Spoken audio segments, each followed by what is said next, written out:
Student good morning. Welcome to online our class CGPS। तो बच्चों आज अपन जो है अर्थशास्त्र के अंतर्गत अध्याय आपका 15 था। बच्चों आज इसमें देखेंगे छठवें भाग में आपका जो है भारत सरकार की बजट स्थिति से संबंधित बजट अनुमान जो अर्थशास्त्र के अंतर्गत में बताया गया बच्चों जो है। ठीक है, बजटरी है ना, estimate on the budgetary state of the government of India. ठीक है, यहाँ पर मदे जो होता है राजस्व प्राप्ति होता है, जैसे कितना करोड़ बताया गया। यहाँ पर राजस्व व्यय होता है, यहाँ पर इतना करोड़ हुआ। अब उसके बाद पूंजी प्राप्तियाँ हुआ इतना, फिर पूंजी व्यय हुआ इतना, फिर कुल प्राप्ति इतना और कुल व्यय हुआ इतना। तो इस प्रकार से दोनों तो बराबर हुआ ही हमारे पास। ठीक है, तो आइए देखते हैं बच्चों यहाँ पर जो बताया 7वां नंबर जो ऋणों की वसूली, अन्य प्राप्तियाँ, ऋण तथा अन्य दायित्व इतना है ना, ब्याज भुगतान इतना। तो पहले चर्चा की गई कार्यविधि का प्रयोग करके हम विभिन्न प्रकार के बजट घाटे का आकलन निम्न प्रकार कर सकते हैं। पहले राजस्व घाटा, उसका सूत्र देखेंगे रेवेन्यू डिफेंडर 2(1) के अंतर्गत। सबसे पहले राजस्व व्यय माइनस राजस्व प्राप्ति, पहले उनको निकालेंगे है ना अंतर की राशि में। तो यहाँ पर हम दिख रहा है बच्चों जो व्यय ज़्यादा हो रहा है, आय कम हो रहा है। आप पते घाटे की वजह से हमको मालूम हो गया। तो यहाँ पर दिया है कुछ मिलाकर जो है 3,94,471 करोड़ जो है अंतर राशि है।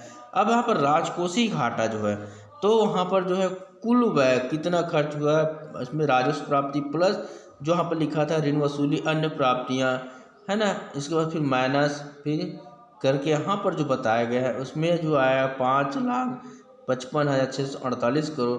क्या राजकोषीय घाटा जो है ऋण इक्वल ऋण तथा अन्य दायित्व बराबर इतना करोड़ रुपया है।